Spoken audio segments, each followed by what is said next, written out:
Here's a smoking one for you. Stay tuned and we'll make a smoky looking countertop.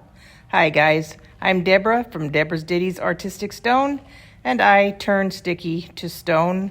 This is my sticky Stonecoat Countertop Epoxy Art Coat, and I turn it to stone, or at least stone-like. The products that we are going to use are Stonecoat Countertop Art Coat Epoxy, the Alumilite black dye, 91% isopropyl alcohol. We will be using a copper mica powder, also from Stonecoat. You will need a hairdryer, and not listed here, you will need a Archival spray for the end of our project. Hey guys, I'm back at it again. I'm turning sticky to stone. Hi, I'm Deborah Wakefield with Deborah's Ditties Artistic Stone, and we are going to do a vanity today.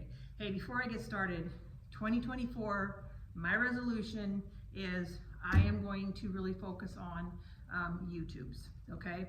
I've been asked by many people if I can do certain looks, and I actually have done some videos. I just have had a hard time keeping up with everything. I do everything myself here. I run a business totally by myself, and I'm spread out way too thin. I mean, I literally do all the countertops. I go to people's homes and do countertops.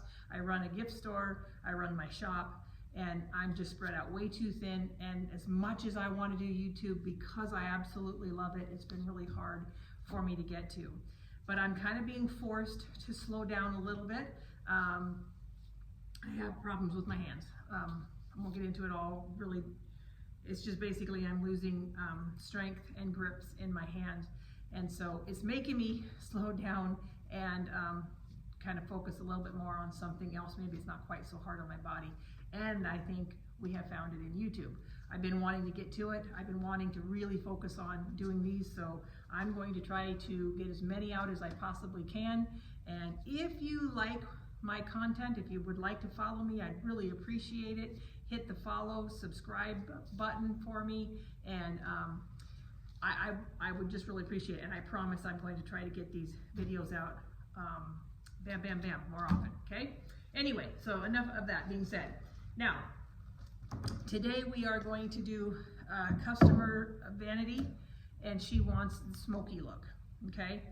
So, as some of you know, especially if you're doing this for a living, that sometimes your customer wants something and you have to try to make it all make sense. She wants a smoky look, okay, we got that. This is her sample board, and then she wants the rock edge as well.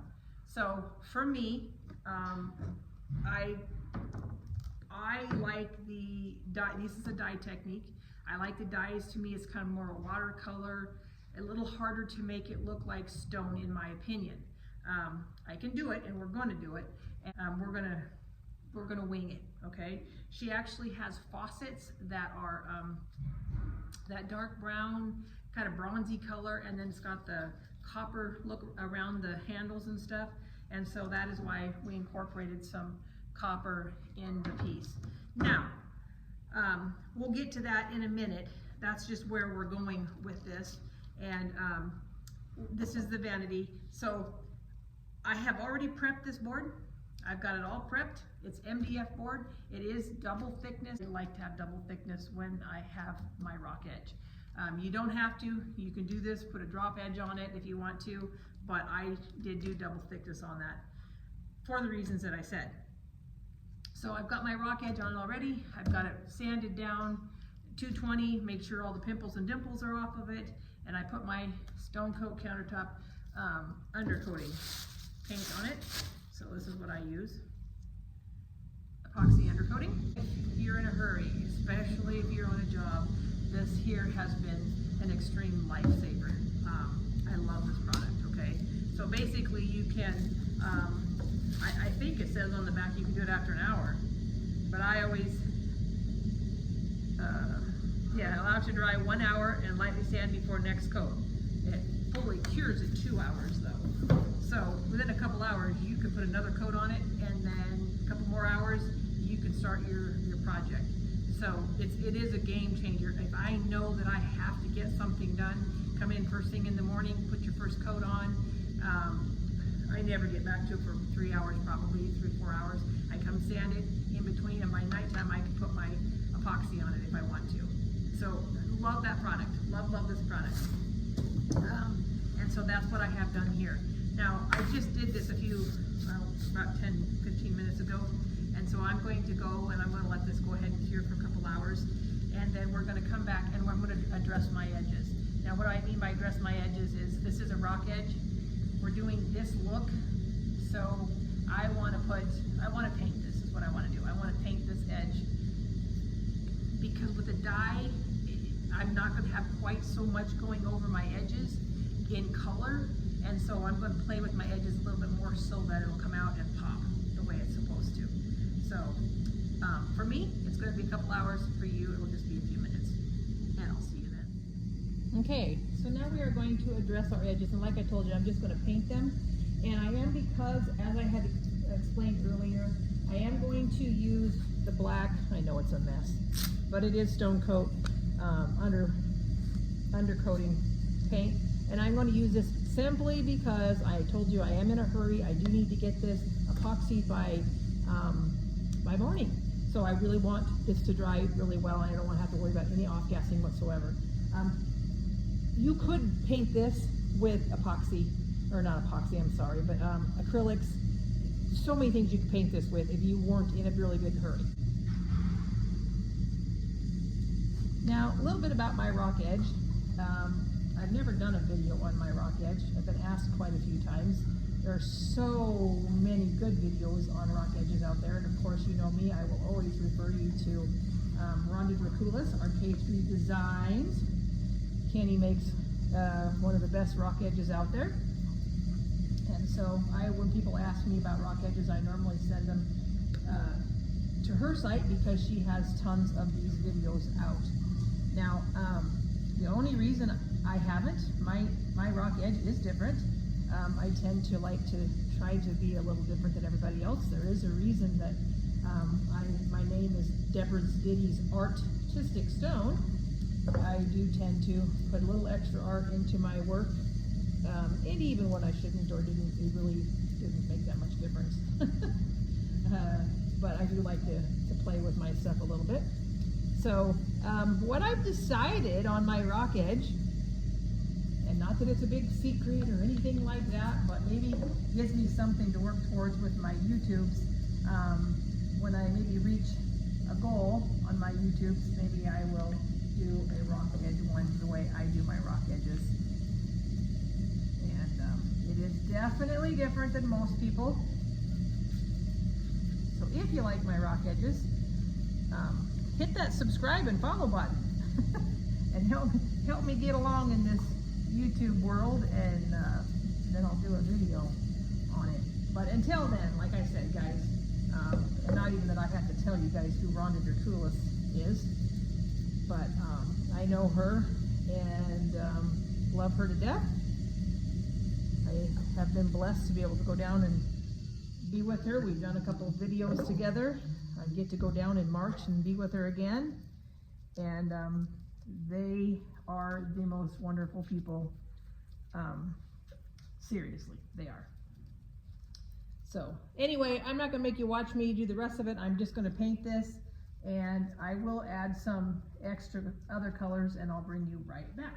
Let this dry a little bit, and then I'm going to put my white back on here, and then by doing so, I'm going to bring some of that white back over, and we're going to get some grays, and we're going to get some a little bit more detail showing through by doing that, because like I said, with the smoky look, I definitely don't want this that black, and but I want the highs to look high and the lows to look low. I'm going to paint the top white again, and then I'm going to bring it over my edge.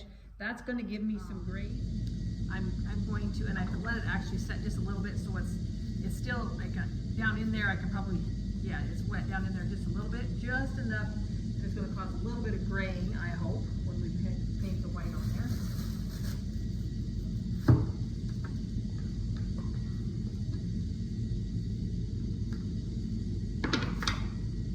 Country girl at heart, still have my horse hooves, hoof cleaners.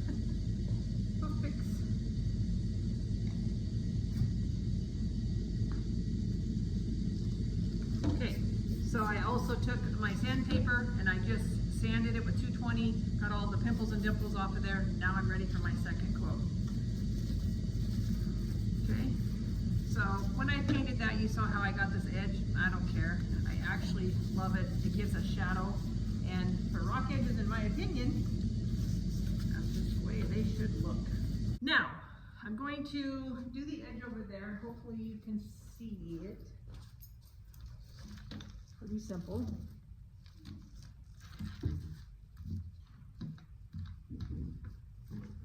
And my brush is pretty wet. Basically what I want, all I want is I want to make sure all of that, the low parts stay black.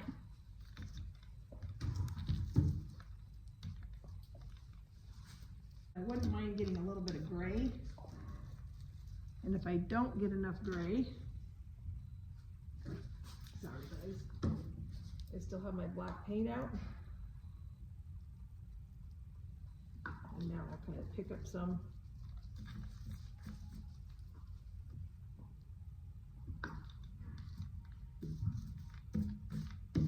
Just to put a little bit of smoke, because this is going to be a smoky look. A little bit of there. Now it's picking that up.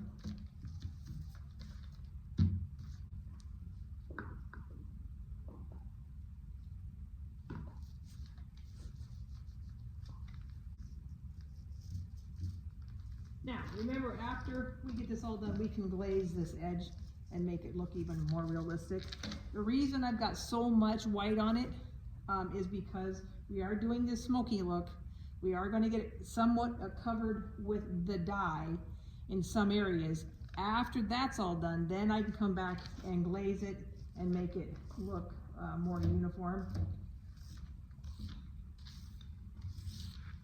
Now you can see that really changes it. I like to keep it black down deep, and then as you keep building, it gets a little bit grayer.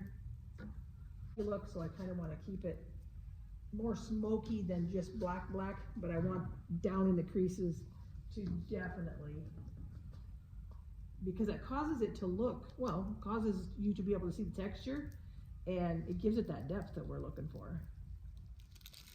Okay, this is the second vanity that we're doing.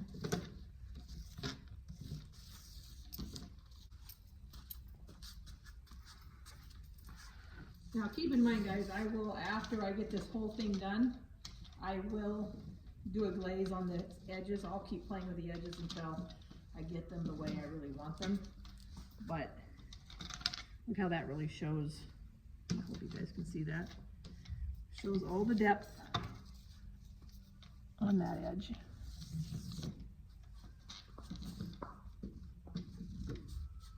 There we go.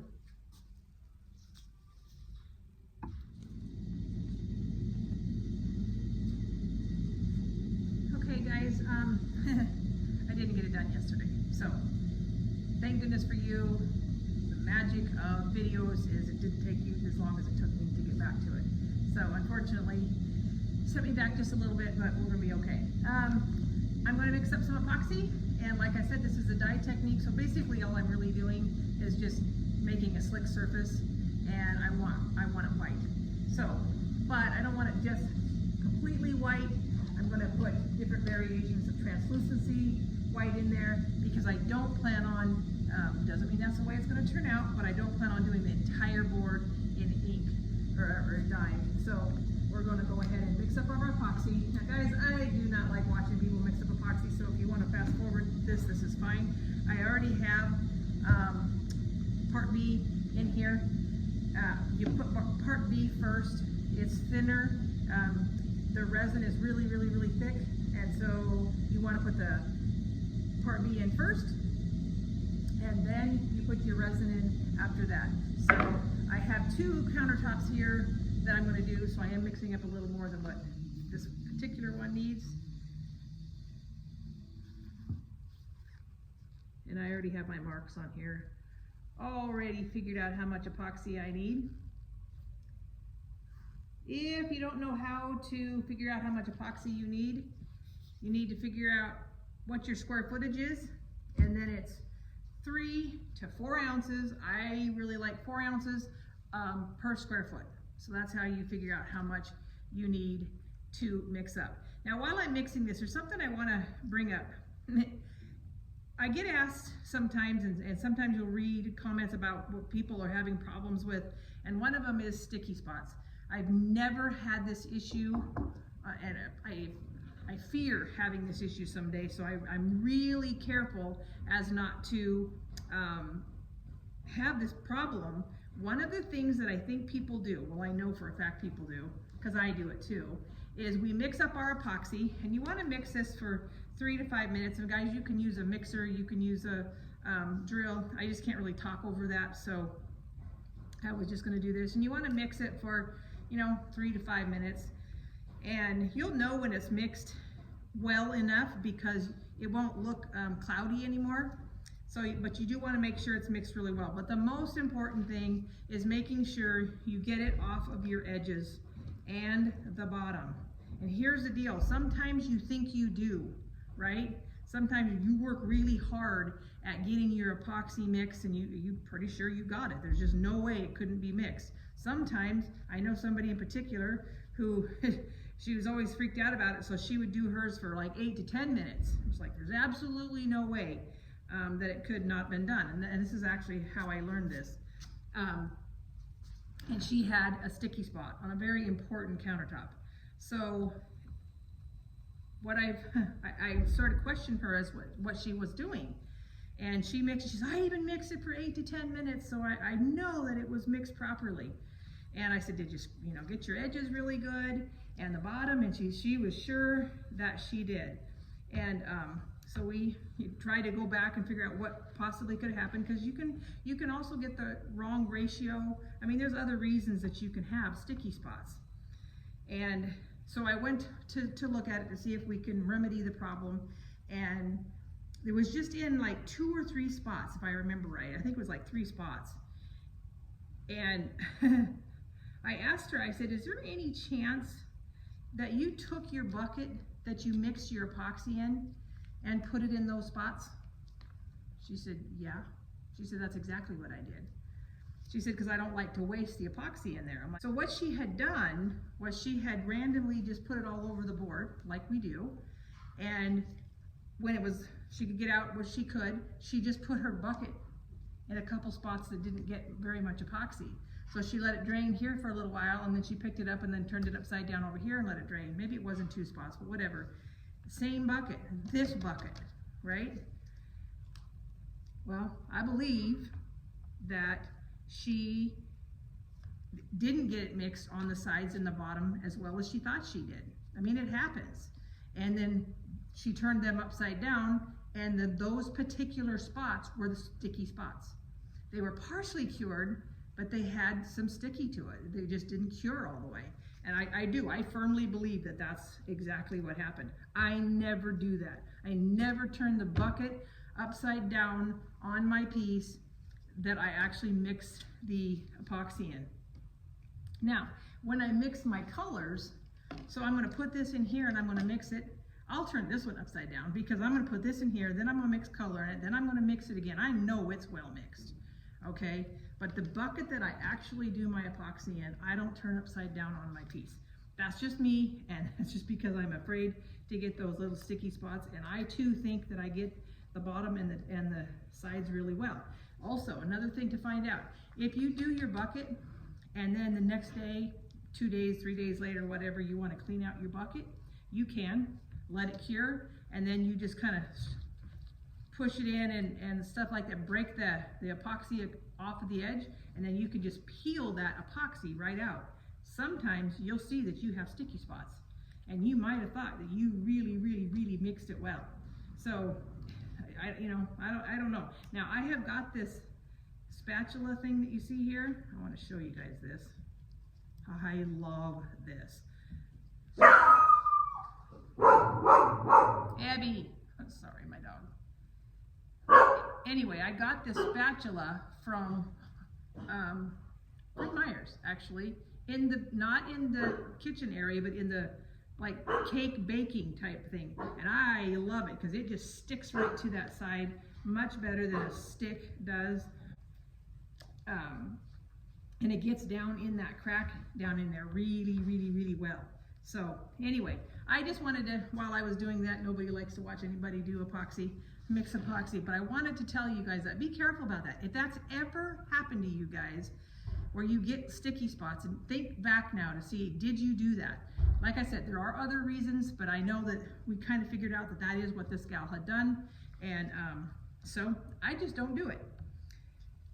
But I would really be interested. Leave comments if that had happened to you, and now that you think back on it, was it something that you had done like that? Did you put the bucket upside down and those were the spots that were sticky? And fixing sticky spots is not fun. Not fun. Okay, so what I'm going to do is once again, this is going to be the dye technique. So all I'm really doing is just putting a slick surface on here. So I don't really have to get fancy on my color. All this is white dye, Alumilite. This one is actually it's just resin pearl, and this one is just another white Alumilite in different transparencies. We're going to mix it in there.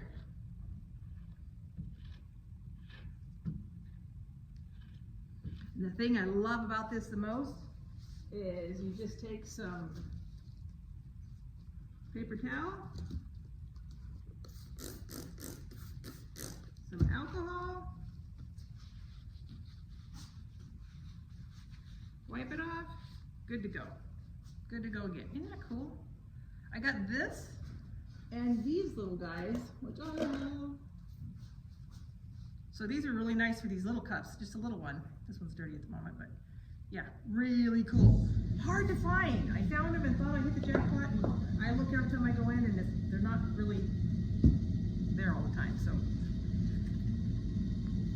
Okay. So we're just gonna mix this pretty evenly.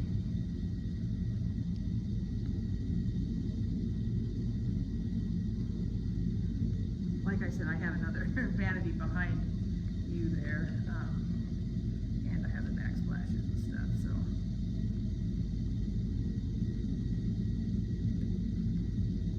Now I always like to keep some clear. Already have the color in here.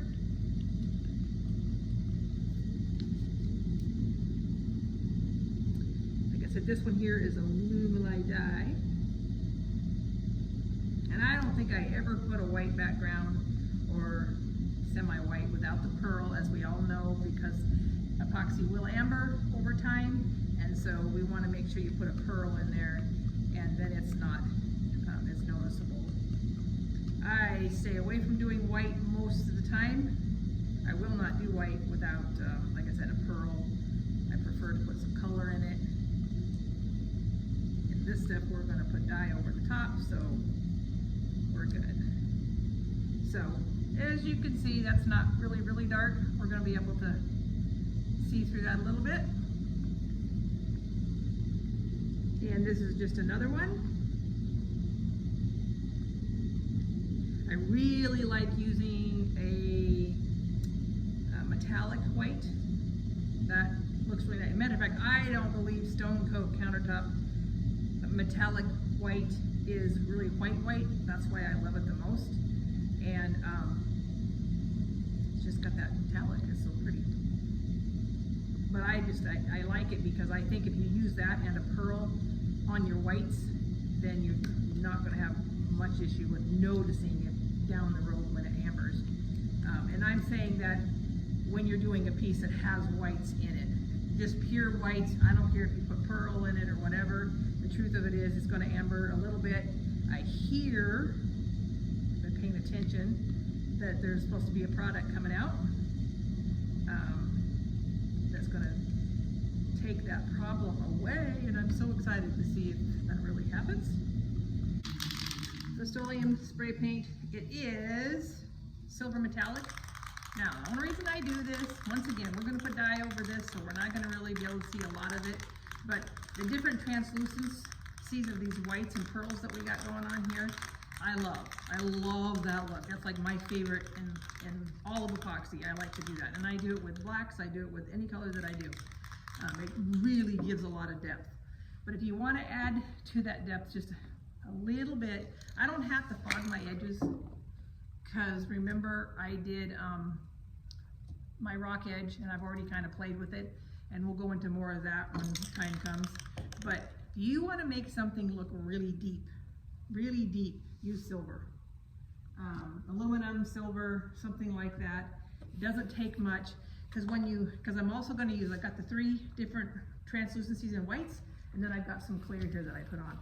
And so when you have a white background, if you have, black works too, if you just don't get it too black, because black to me gives more of a shadow, whereas silver just makes it, just looks like it has no bottom. To me, I really like that. So I don't do a lot. Once again, you know, we're doing dyes over the top of this. We're not going to see a lot, but just a few of the spots that we're going to have some clear on there. That's just really going to throw this over the edge. Okay, not much, just a little bit. And by the way, guys, when you're using spray paint, you really should wear a mask.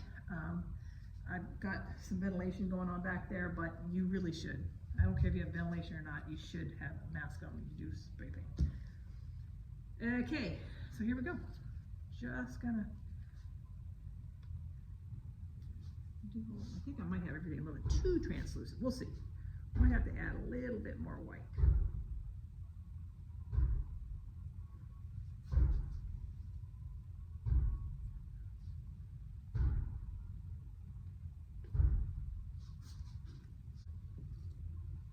You know, we were talking about, here's the pearl.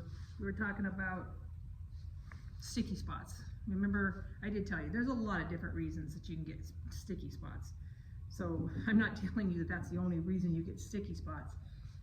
Sometimes it can be your mixture, that you mix too much pigment to your epoxy too. I mean, so there are a lot of different reasons. Okay, and the last white.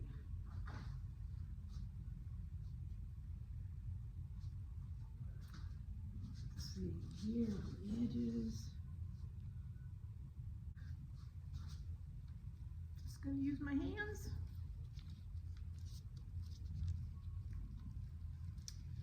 And also, while I was mixing up my epoxy, I told you that, you know, 3 to 4 ounces per square foot. When I'm doing this one, and all we're really doing is just wanting a really slick surface, definitely 3 ounces per square foot is where I'm at. If I'm doing something that has a lot of detail, color, and I want to play a lot with it, I'll do 4 ounces. But this here can be really thin. We're just trying to cover our board.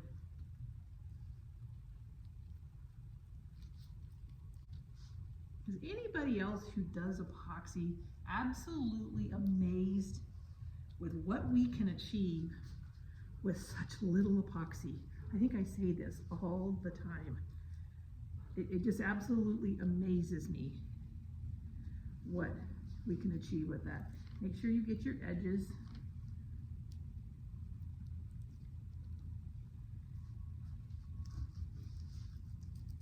Okay, now I have this rock edge. I don't know if we can see that on there.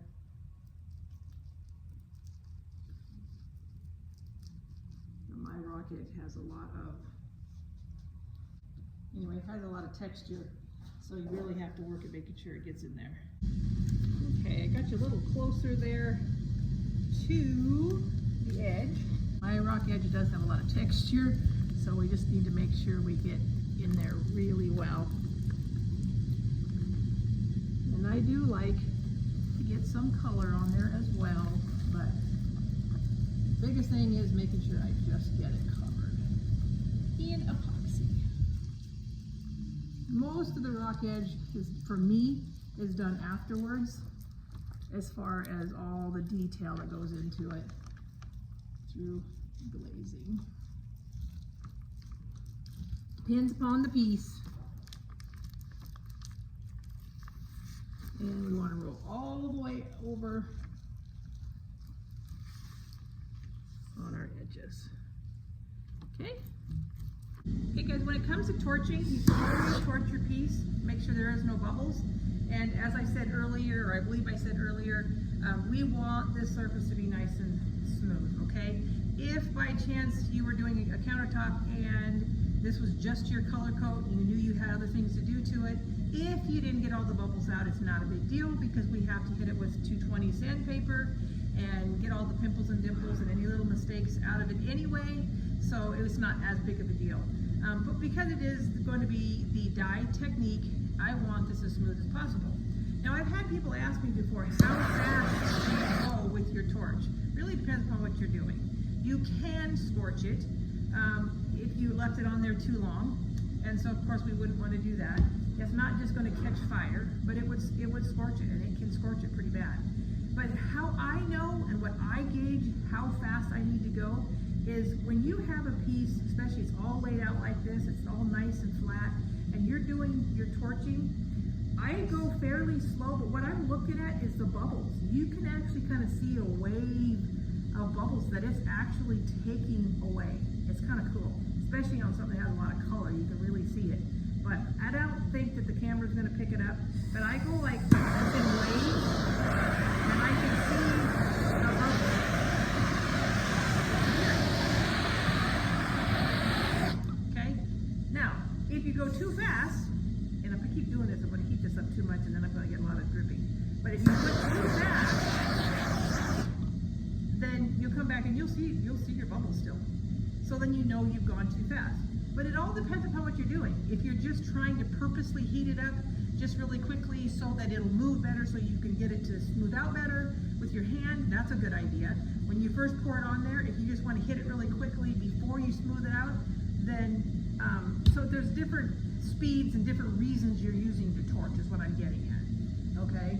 But I really love to do that. I love to torch my piece, and if you just kind of at an angle and you watch, you can just see them bubbles just leaving the surface.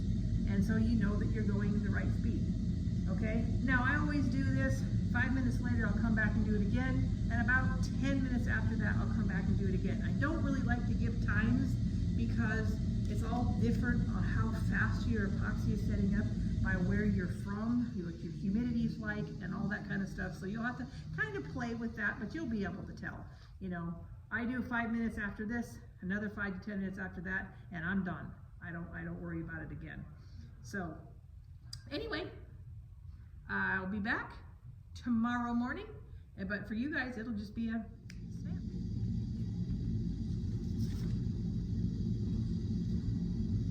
Okay guys, it's the next day for me, or for all of us. Anyway, I haven't had any sleep. I haven't gone to bed yet, but it is the next day, and we're gonna go ahead and get right into the inks, or dyes. Can you tell that I'm tired? This is part of my problem. Okay, dyes. We're going to use dyes. We're using Alumilite dyes. Okay, you can get them from Stonecoat Countertop. You can get them from RK3 Designs. I think you can get them from Amazon, and that is what we're going to use. Okay, so I've already got mine mixed up. I'm using a jar, or not a jar, but a squeeze bottle. It's like a ketchup mustard bottle size. And to this size, I put in about 4 drops of this size. You know, 4 drops. Not real big drops, just what that'll allow you to have, about 4 drops. Guys, I found that if you get too much dye in it, it wants to kind of, I don't know, sell up, I guess, a little bit, which is not what you're looking for here. So I was having trouble with that one time and I couldn't figure out what was going on, and I noticed that if I cut back on the dye amount, I didn't have that problem. And I guess what I'm saying is when I put it on there, it just seemed like after I was all done, I just watched it kind of disappear. And so always make sure they're shook up really good because that dye wants to set in the bottom and we don't want that. All right. So while doing this, I have to run a hair dryer. I'm sorry about the noise, but you can turn your volume down. I won't talk a lot through it, just simply because then I don't have to worry about trying to talk over the hair dryer. So that is a hair dryer that we're using on this. And when we're doing this, let me just explain it now. We just put alcohol, dye, on our surface, and you just kind of blow it around the way you want it to. Don't overthink this, guys. This is like the funnest thing you can do, and here's the best part. If you mess up, you spray it down with isopropyl alcohol, and you wipe it off and you start over. So it is honestly that simple. Now I will tell you, some dyes stain. They will stain the surface. So when you wipe it off, you'll still have stain that actually penetrated the epoxy. I've had this happen. As a matter of fact, I was helping somebody one time, and his customer wanted some the dye technique with some certain colors, and so he had not done it before. So I went down and we kind of played with it for a little while, and I said, and I did the exact same thing. I told him, don't worry about it. If you don't like it, you just wipe it off. And the more we did, the more it stained. And some colors did more so than other. I can tell you blue is really, really staining. But then of course my brain goes, oh, we can use that to our benefit. And I have. The last countertop that I did in inks, or dyes, I'm sorry, I purposely sprayed blue in certain spots, and then I wiped it all off, and then I did the technique and had a very faint blue in some of the white, what would have been left white. Oh my gosh, it turned out really, really good. So everything you do, when you find out those little things you think are mistakes or boo-boos or whatever, they're not. So, but anyway, take it or leave it, whatever. All right, so we're just gonna do that. Now, what I was gonna get at is with your hairdryer, the look that you want, and this is one of those techniques you really kind of need to do some sample boards and play with, because there's so many different techniques that you can use with the hairdryer to get different looks. So let me explain. On this one in particular, you might see mine are what I call kind of wavy. On this one, I don't know if you can see that, but see how the lines kind of get real wavy. Now, if you don't put your hairdryer quite so close and blow a little bit more off, you won't get that wavy. It'll be more solid. And like I said, it's just more one of those techniques that you kind of have to play with. And then you can kind of get it. It's fun. It's a lot of fun. All right, and here we go. Now, we have black because it's a smoky look. I have some clear because we always want to slick up the board first. And then I have this little secret. I'm just kidding, not a secret. But this little bottle, which is just isopropyl alcohol and mica powder. Copper mica powders. Can you tell that I'm tired? Okay, I'll get into this a little bit more when it comes to putting our finish on this, because our sealer on the inks, the dyes. I'll do more on this when we do the sealer on the dyes after we're done, because this takes a specialty process, I guess, specialty process, a different process to make sure that your mica powders stay on before you put on your epoxy. Now, okay guys, I thought my camera was on, but it's not. What I did, because I'm going for that smoky look, is I just quickly, this is just that black, and I just quickly put this on here, and you can see I'm smearing it around, and I make sure I smeared around that top edge, my rock edge, because we don't want it really dark on there. I could get this off if I wanted to. See, just keep wiping it down, and I can get different variances of color in there, which is what I want, because I really want, I don't want it white, I want it smoky, kind of smoky. So this is going to give the one layer, and you just kind of keep playing with it until you get it kind of how you want it. This is just isopropyl alcohol.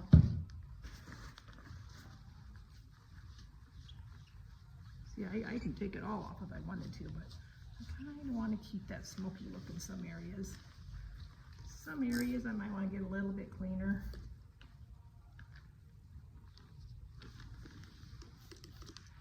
I think at the beginning of this, before I started this, I was telling you how I did try, when she said she wanted smoky, You know, you think black and white, right? Yeah, well, black and white makes gray, of course. And just the way the dyes mix together, I just could not get it to not be more gray than anything. And the gray just wasn't a pretty gray, smoke gray anyway. It was a pretty gray, it wasn't a smoke gray.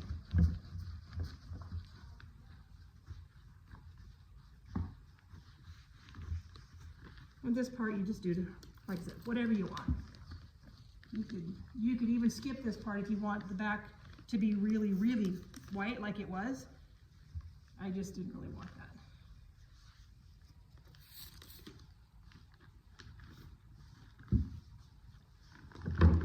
Just backsplash.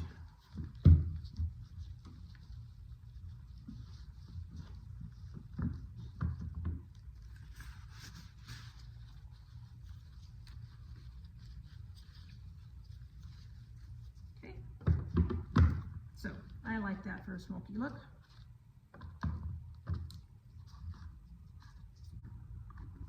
Make sure you shake up your color really well. Oh, I have to tell you something I learned from, I don't know if you've ever heard of Clara Lawrence, and she actually has a website, claralawrence.com. I do believe that she's having some medical issues right now, so I don't know that her website's up right now, but check it out. She does dyes beautifully, and what I learned from her, I had been doing dyes myself, so I already knew how to do dyes, but sometimes you learn some of the most simple things from somebody. And what she told us is to put little BBs in here. And unfortunately, I don't have any right now, but oh my goodness, you put little BBs in there, and so it always gets the stuff off the bottom.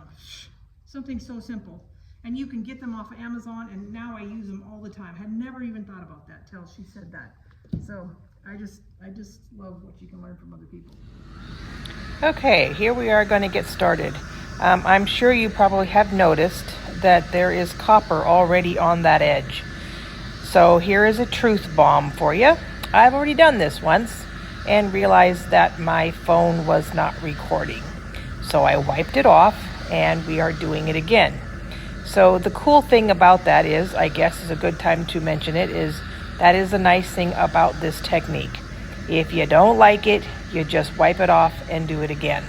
So basically, let me explain what I am doing here. I had just laid down some black and I put some copper in the black, and I am just blowing it around to get the desired look that I'm looking for. Now I am wanting to play with this enough that I'm going to get some natural looking veins, because after all, we are trying to make this look like stone, not just an art piece. So right there, I just added some clear because I want to lighten up that area and get it really smoky looking right there. When you add clear, you have to work it pretty good to feather it into the existing dye that's there.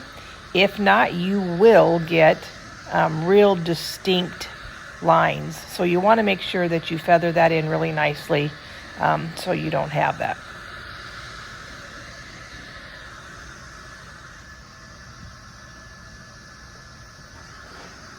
Can't really see what I'm doing over there, but I am starting to work on the backsplashes as well.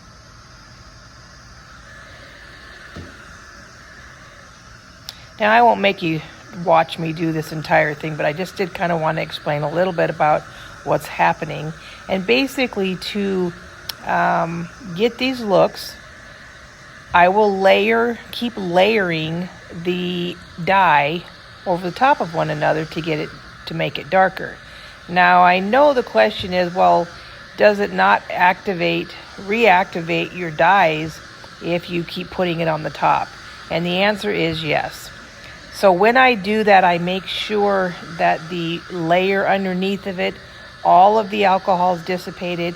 I add some darker color and work it really fast as not to let it sit there too long and reactivate the stuff that's underneath of it. So it does take a little bit of practice, but practice is fun and it's okay. Right there, I put quite a bit on so that I could really get it to flow over that edge. And by the way, guys, I love the copper that's going on that edge, and you will see it. I will do a really close-up here in a little bit. And so I really don't even think I'm going to glaze it. I think I'm just going to be satisfied with the way that it is right there. And I'm going to show you some real close-ups of this technique here in just a few minutes. And I want you to understand that I am doing two vanities. I'm kind of bebopping from one to the other. So it might be on the other vanity, but I will get you a real close-up of how this all works. And basically that's it. We're just laying down dye and we're working it to our desired look. And I am really trying to go with some and get some natural looking veins. So if I think it's too dark, I just add some clear. Now remember, I do have that copper mica powder mixed with 91% isopropyl alcohol. And I am adding that in with that dye so that it blows with the dye and gets that really pretty wave of copper in it. And I will do a very close-up of that as well here just in a minute. So make sure you stay tuned for that.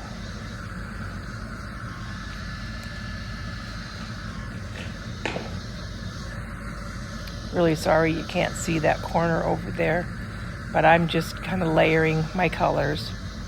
And I'll just keep working at that, guys, until I get it the way I really like it. You'll see here in a minute over in the other corner, I guess I decided I didn't like something, and I'm going to show you how I take it off.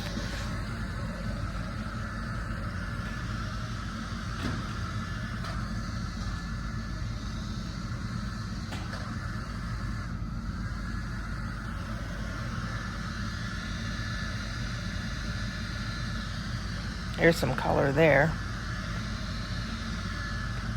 And like I said, I really love how that was going over that edge, and the nice thing about it being so fluid is it really gets down in the texture of that rock face too, so it makes it look really, really cool.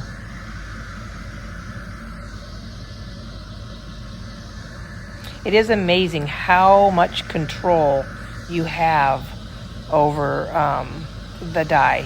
And once you practice for a while, I'm telling you guys, this technique is absolutely, it's so fun. This is the first time I've ever tried to make it look like stone.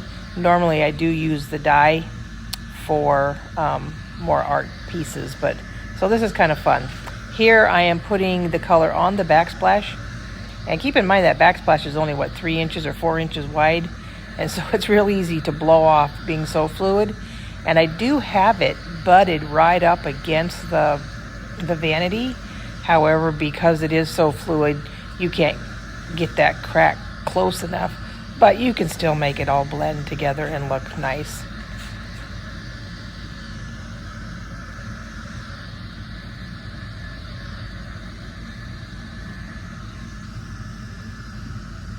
So that right there is just clear. I must not have liked that little tiny spot.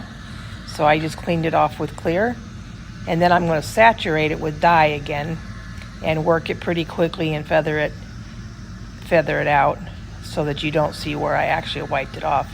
You really have to do this and really feather it well, because if you don't, you will see where you had wiped it off. But if you work at it pretty quickly, you'll never know the difference.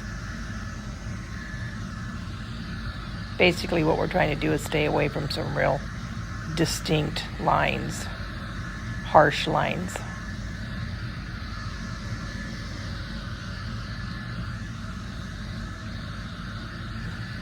I know you're not seeing it in here, but I really am putting that copper in the black. You'll see it here in just a minute pretty closely, I think. Right here I decided I didn't like something, so that is clear isopropyl alcohol, and I'm wiping it off. So here's going to be a really good example of how you can make a really distinct line and how to work that out. So I really wiped that away. Now you can see that really distinct line. I want to kind of keep that smoky look, so I wipe that down. And now you'll be able to see what I'm going to do. I'm going to take the black, and at this point I think I have made 2 bottles because I wanted a little bit darker bottle and a lighter bottle of black. So you can see the two differences there. And then I take that copper mica powder and put right in that so we can blow it all out together. Sorry, I have something in my eye right now, which is really a bad thing to have happen when you have dye all over your hands. That dye gets everywhere. So anyway, so now I'm going to take the hairdryer and I'm going to blow that out and try to feather it out so we don't have any distinct lines. And as you can see, it's already starting to blend out quite nicely. Ooh, I like that. That's going to be a nice little vein right there. And so basically, if I want to keep that vein there, I just quit moving it around. And to get the alcohol out of it, you just go from one side to the other. You keep it right there in that area. And I was really amazed how well you can make very distinctive veins. This customer in particular, this vanity, this is a larger vanity of the two. She does want some distinct veins, so I may play after I get all this done and sealed. I may paint some on there for her because she wanted pretty distinct ones, but we'll see how I like it in the end. Ooh, I love that vein. That turned out really nice. Can't tell I'm really getting into that, huh? I'm telling you guys, if you've never done this, you've got to try it. It's so fun and quite easy.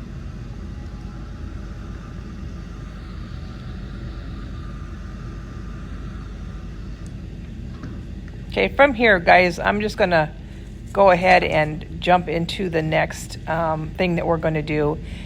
I'm going to keep... Hopefully, I keep pointing at to see if we can see. Hopefully I won't blow dye all over you. So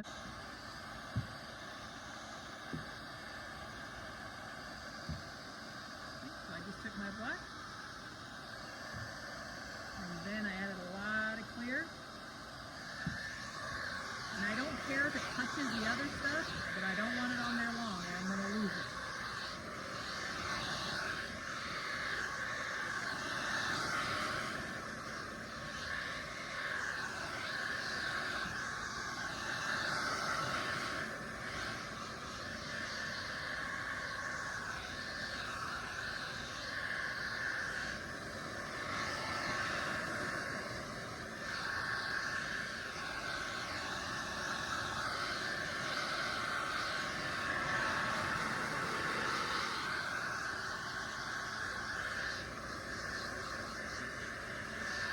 So and that just makes it a little bit lighter shade and gives it that smoky look. Now I really like it when it does the wave on the smoky look. Now there's sometimes I don't want that wave, what I call a wave, I don't know what you'd call it.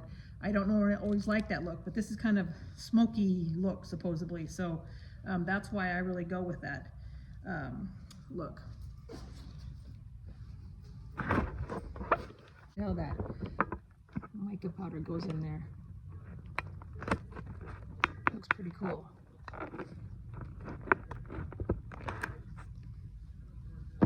I'm going to continue filling up the board. I'm going to fill in those white spots. All right. Hey guys, just for a really quick minute before I explain and go on to the next thing, I wanted to explain a little something. My name is Deborah's Ditties Artistic Stone. Deborah's Ditties. I got to explain that a little bit, and I thought it would be kind of fun if I showed you something here. And maybe eventually I'll do something where somebody could win something like that. But anyway, right now, I just want to show you this. Deborah's Ditties came from my husband, and I can't seem to get rid of it, okay? I would have rather just had Deborah's Artistic Stone, but that's just not the way it happened because I have been doing art for ever. And so one day my husband came home and he said, "What's new at Deborah's Ditties?" And it's been Deborah's Ditties ever since. So, but I just wanted to quickly say that I am somebody who does a whole bunch of different things. Anything from, I carve moose horns, I do paintings, I do jewelry, I've a little bit of everything. So I kind of thought maybe I would just show you things here and there. And if you are interested in, then you can just go to my Facebook page and I can send you it. So the piece that I want to show you today is actually a piece of jewelry. And this is actually a crocheted necklace, has over 125 beads in it. And it is a chunkier piece. It's gorgeous, absolutely gorgeous. I know the guys right now are just like, get on with this is boring. So I won't stick with this too long. However, guys, women really like these. They make really nice gifts. Okay, so, okay, it doesn't go with my outfit, but you know, you got the point. Like I said, 125 beads plus in this, and it's crocheted, and it actually takes me about 6 to 8 hours to make one. Just like my countertops, I like to do things over the top. And anyway, I thought I'd wear it just a little bit. If you're interested, like I said, go to Deborah's Ditties Artistic Stone. It'll be on my Facebook page. I'll try to post it tonight. And if you're interested, just message me and I can throw it in a box for you and send it to you. So actually very beautiful, very, very beautiful. It's pretty against the skin. And it is a chunkier piece, but it is actually really pretty. And it's very comfortable to wear. So I'll wear it just a little bit, then I'll take it off before I get my hands all sticky and put it back out in my store. So that was just a little fun little thing. So now let's get back into this. So remember I had told you about my secret spray or secret potion? It's not secret. It is just mica powder. I was just being funny. It's just mica powder and 91% isopropyl alcohol, just like we use for misting our pieces to get different looks. It's exactly the same thing, but I just use it just like I do my dyes. And I like to put it in with the dyes because you get that blowout is in those veins and stuff, and it just looks really good. So what we have to do is we have to put an archival spray over the dye, all right? Regardless whether or not you have mica powders in there, it has to go on there because this dye, it'll never dry. It'll always stay wet and smudgy. I mean, you have to put an archival spray on it, and you want to put a sealer on it before you put your epoxy on it because you can get some blending going on and all that nasty stuff that we don't want. We want to keep this look the way that it is. So we have to spray it. Now, unfortunately, I really want to get this tutorial done. I don't have any archival spray on hand right now. And actually, I will show you either a picture really quickly of the archival spray.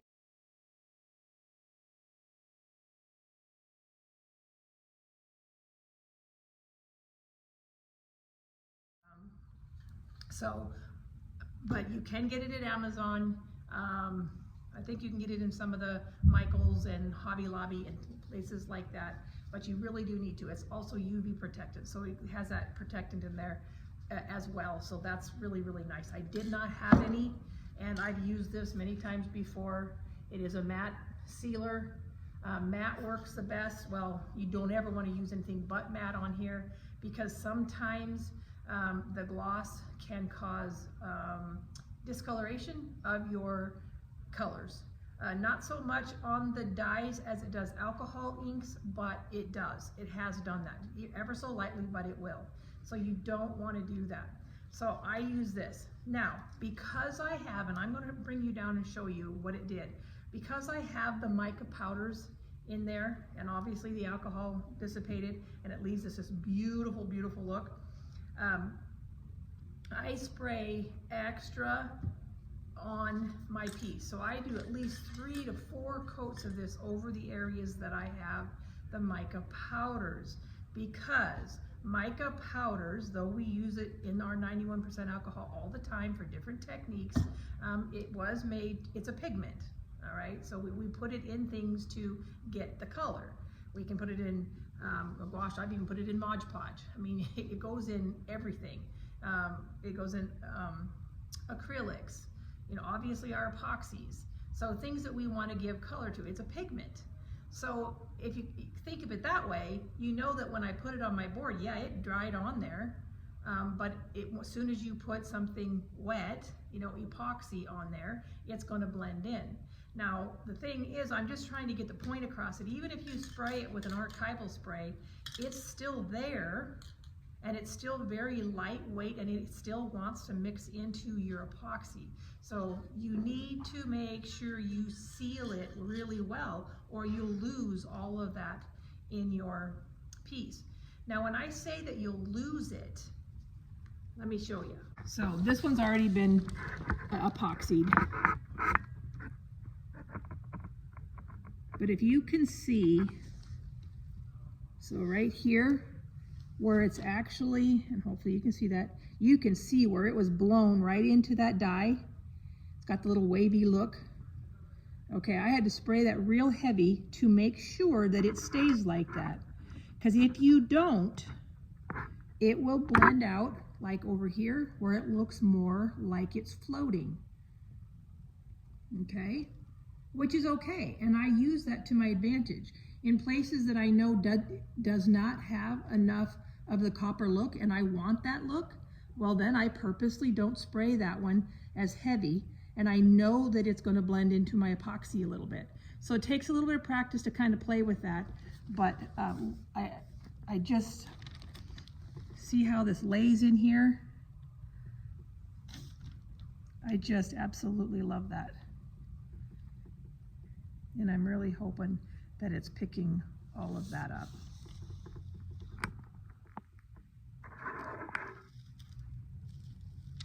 Okay, so here, you can tell that it's floating there.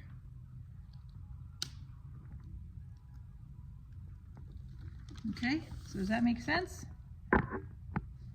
So if I want it to float in some, or to be in the dye in some areas here, you can see where it did.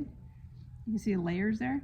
On my next coat, if I added more of this, and I didn't spray it quite so heavy, and it's floating. But isn't that just gorgeous?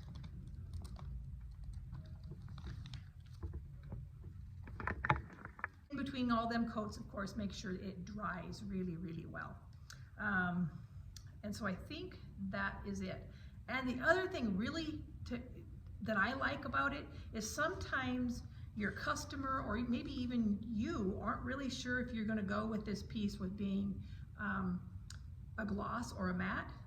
If your customer lives close by, I always spray it with the matte, of course, and then I have my customer come and look at it and see what they think, because sometimes they can't see what it would look like matte. They just love that shiny, which is what this customer wants in particular, and so she wants to stay with the shiny, but if she could see it in the matte form, then she has the option and maybe has a more visual idea of what she wants, because sometimes people just cannot see that. I mean, sometimes I even do pieces that I'm like, oh, this one that would definitely look better in the gloss, and because you're trying to debate whether you're going to put the, you know, natural UTC on it or the gloss, and you just really don't know. But if you have to spray it with that archival spray, it gives you an idea of what you would really like. And by the way, guys, let's say you're not even doing the dye technique and you're doing a countertop, and your customer is kind of on the fence. She doesn't really know if she wants the gloss or the natural, sorry. I'll do that. When I'm done doing my color code or whatever, I'll just spray a corner of it. The stuff is compatible, obviously, with epoxy, so just do the corner of it so she can kind of have an idea. I've had customers change their minds from what they thought that they wanted because they just couldn't visually see it. And so, you know, that's just kind of something fun. It isn't going to hurt anything. It's not going to change it. When you put your epoxy back on there, it's going to come right back to nice and glossy. So it's just kind of another way to show your customer what it would look like in a more matte form. So just a little fun tip there. Now I'm going to go ahead and do a quick scan over before it was actually glossy or epoxied. I did epoxy this. I'm ahead of the game here. So, because I had to get this done. This has been epoxied. We have a coat of epoxy on it. And then I'm going to show you the edge. But let's go ahead and do the scan over with that matte on there.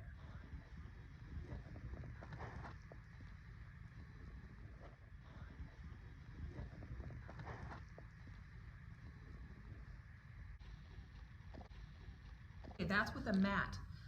I like the matte, as I said. I thought it was really, really pretty, and after seeing it that way, if this were mine, I would definitely go with the matte, but she still wanted the gloss, so that's okay.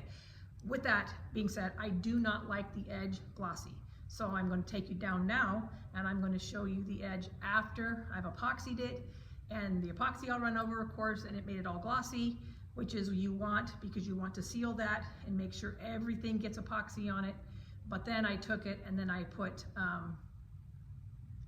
the natural matte UTC on it. So I just made up this little tiny bit of UTC, and which isn't always fun. I like to make bigger batches of the UTC, but anyway, and I just rolled those edges so that they are now satin looking and they look more realistic to me, and she was okay with that. So we went ahead and did that.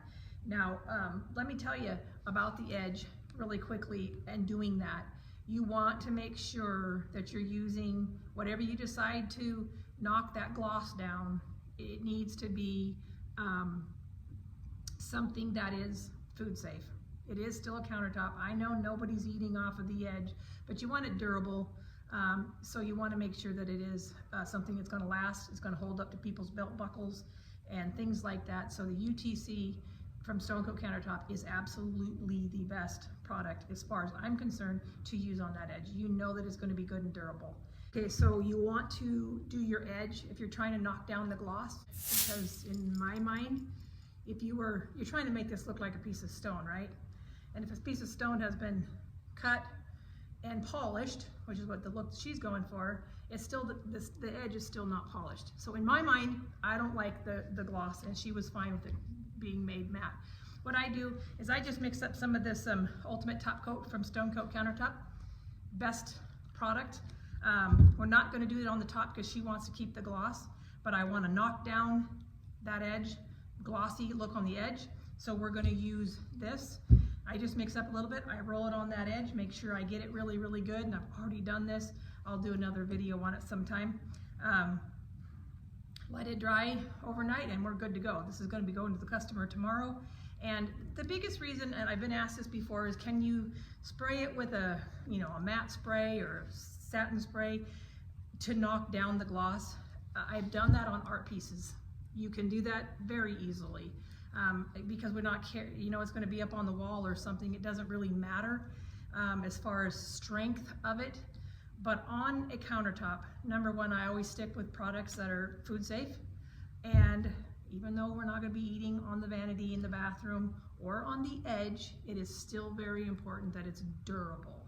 And this stuff, it just doesn't get any better than this, because what people don't realize is years and years of people's belt buckles or whatever leaning against it, going down to the sink or what have you. It's just a really good idea to have something really durable that's going to hold up to that. And it's fast and easy. You just mix some up. It's a 2-to-1 ratio. You mix them up, you roll it on with a roller, and you wait till the next day and it's done. All right, so that's what I use for my edges to knock down the gloss, and I am going to take you down and I am going to show you that. Guys, by the way, Stonecoat Countertop UTC, you can go to their site and get it. If you want to, you can use for a coupon code, you can put in Ditties, and I'll link that down here, and you guys will get 10% off, and it helps me out as well. So let's go ahead and go down to the edge. So you can see where it really knocked down that gloss. Hopefully you can really see it. Let's kind of scan over.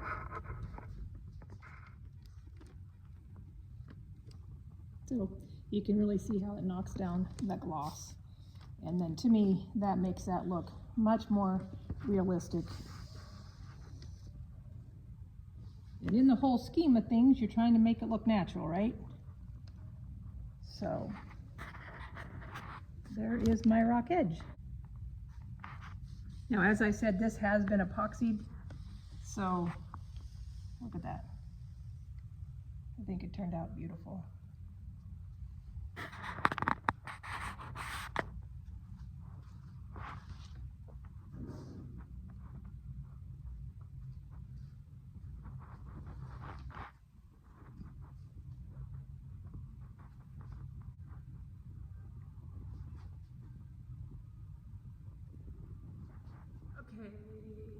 So, all right, so one last thing on my edges is, remember how I told you at the end I was going to end up glazing it and really fixing it up and playing with it? Guys, I love the way it turned out, and I didn't do anything to it.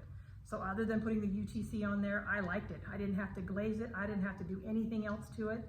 So that's kind of the benefit of, remember I painted it in the very beginning. I painted it, and then the color, I didn't think as much color was going to go over the edge, but I ended up doing more over the edge than I thought, and I loved it. And that copper in there just kind of laid in some of the cracks and crannies, and I loved it. So I didn't have to do anything to it.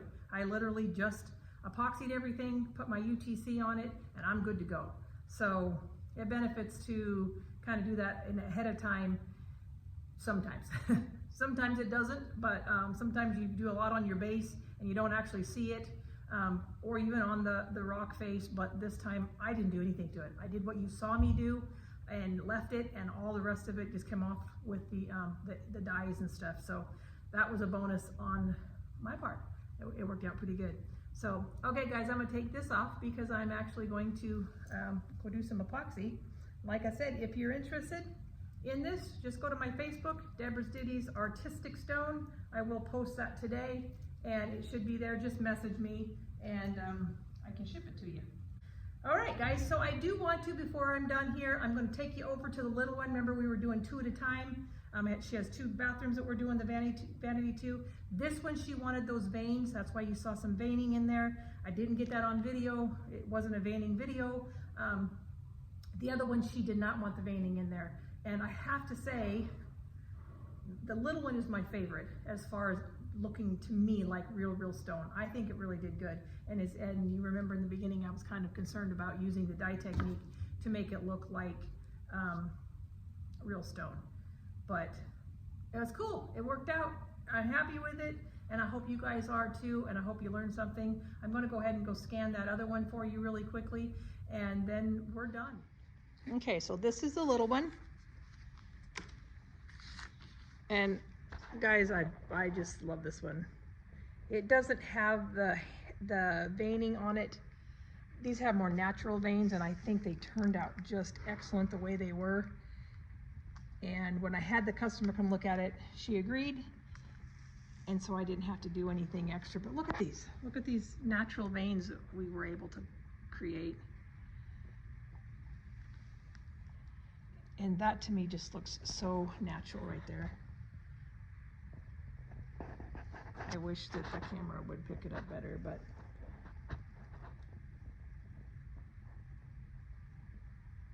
I think it turned out really nice. I'm really pleased with it. Really happy.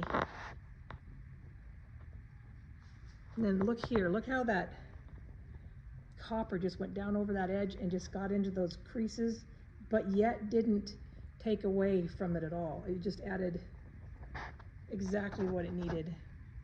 Now I just have to take off the nubs and it'll be good to go.